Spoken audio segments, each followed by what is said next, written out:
Mga patayng isda na bantayan sa ilam nga bahin sa dagat sa Lumayag Slope sa lungsod sa Anda sa Bohol. Ang BIFAR adunay pagpasabot kabahin ini. Ano ang report ni Mark Reggie Abella?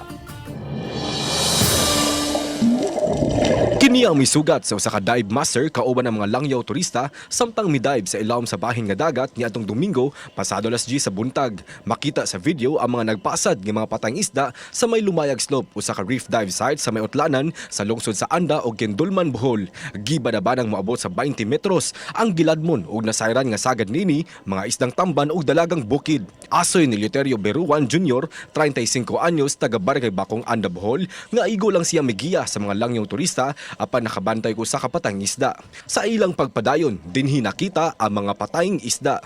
Sa iyang pagsusi, walay nakitang samad-samad sa lawas sa mga isda, butang nga iyang gikahibulong. Labing unang higayon niya kini nasaksihan, suda sa kapinupat ka tuig, isip dive master. Pagto, kaon na to sa isda nga dagko pero abot sa unahan daghan naman. Sumoto ang kong gibidyohan kay alarming makali siya kay daghan naman pero paghihikam na siyang yung unod, yung lawas sa kuan. Gahi pa man. Nagtuo siya nga resulta kini sa illegal fishing. Apan gipadaplin kini ni OIC BIFAR 7 Mario Ruinata. Kato siya, it's not really nga nangamatay siya. Nadili lang ang pagkuha aning mga mananagat. So mautong I think ang to is nangamapatay na siya saan.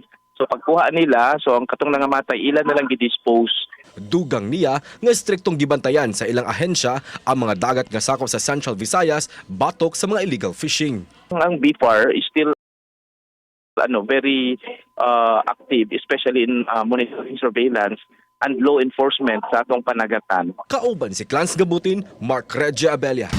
Balitang Bisdak.